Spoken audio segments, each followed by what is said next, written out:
Hey guys, I just finished a meeting with the team and I'm super stoked to be working with them. We have so many great things that are going to be laid out in the year to come and even just in the next week alone. So I was thinking about what to talk about today, and I, realized that we didn't really get to talk about anything about my background and maybe how it can relate to your background. So a lot of people, when they see me and they see the things that I have, they think that I was born with money and that my family had money, and that's just not true. So, and I just think it makes for a better story at the end of the day when, someone asks you like, hey, what do you do? Or how did you get to what you're doing now? And it all starts with this story about your struggle and how you came up, right? So, a little about me and my story. I actually grew up in a cabin in the middle of nowhere, raised by a single dad with my brother. And you guys, this cabin is ridiculous. It sits like on the side of this hill right on a river in the redwood forest, and literally was only partially insulated. There was no air conditioning or heating systems. The pipes would get blocked and we'd have to brush our teeth in the bathtub. I don't know if you guys had to deal with that kind of struggle, or my dad, not having enough money for us to take the bus to school. So I would have to save the money from my state-funded lunch. I sell my lunch to someone and then be able to use that money to take the bus home.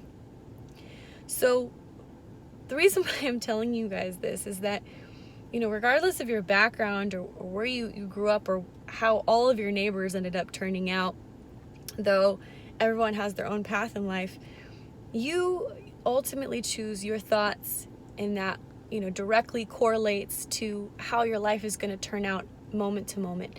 You control how you react to things. You control what you decide to learn, and also what you decide to unlearn, what you decide to let go of. So, if you grow up in poverty like I did, poverty is loosely, I would say a loose definition of poverty, since, I grew up in Northern California. So we'll just say just lower class of the United States. When you grow up with that mindset, though, you think that money is scarce. So what ends up happening when you think that money is scarce, it ties into everything that you do. The fear of never having enough. And there's so many things that affected in my journey to this day. And I feel like it may affect you today. So hopefully I can kind of give you a couple tips right now of how to overcome that mentality of living really fear-based and in this lack. So, man, it was a really long journey for me, and I'll get into that another time. But the first thing that I had to learn was that just because I didn't grow up with money doesn't make me any less than anyone else. So that means that I have to walk, talk, get educated just like any other successful person. Sure, they're going to have the support and help of their families or maybe mentors, any of those kinds of things. It doesn't matter. You have the same opportunity that any of them have, right? You may have to work extra hard. You may have to read extra books, whatever it is, but you still have the same opportunity to reach the same end goal, or even better. So I had to get it in my brain that there's no room for self-pity in success. Number 2, to stop fearing money and not having enough of it, I had to understand how money works, okay? And there's going to be a lot of videos, with me learning more, teaching more about money, so that you don't have to fear it. You can actually just be educated in it. But essentially, money is just a tool. It's a tool. It's a placeholder for value. And so once I realized that,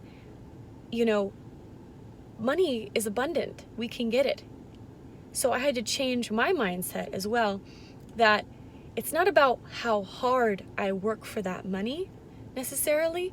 It's that all this money exists, right? And how do I tap in to getting a portion of it?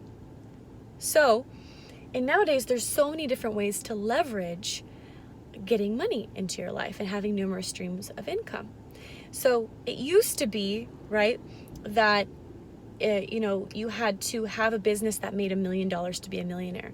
But now you can leverage technology, so it's more about how many people can I get to buy my product for only $1, and if you can get 1 million people, you'll then have $1 million.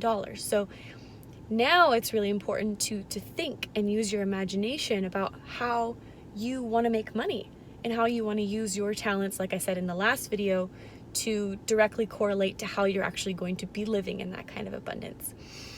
Okay, third very important thing to kind of get over that fear-based mentality for finances is to have a plan, okay? Yes, life happens and we need to live in the moment, but I have found that when you create a plan and you work backward from that plan, you are more likely to complete something that you know the next step of, rather than just living off the cuff, okay? Yes, it's important to have a positive outlook on life. Yes, it's important to be present. It's important to meditate every day. But it's also really important to have goals and also realistic expectations of how much you can spend and how much is coming in. That way, you can change how much is going out, how much you need to save, how much you need to cut back on, but also you can look at how much money you have coming in and how you can change that amount as well. Because I don't feel like we really are comfortable in sitting with ourselves and determining really how much money we have in our hands, and then how much we're spending every month and how much we have left over. So really just getting clear about how much money is coming in and how much money is going out, and then the plan to change that, creating a financial plan. Okay? So I hope this can be of some help to you guys. I really do look forward to getting down and dirty on the whiteboard and going through some financial concepts, even having you guys ask some questions, because I really just want to provide as much value as possible and to let you guys know that you're awesome and that you can do anything you put your minds to. You're fantastic, and I love you, and I want you to have a wonderful day. Bye.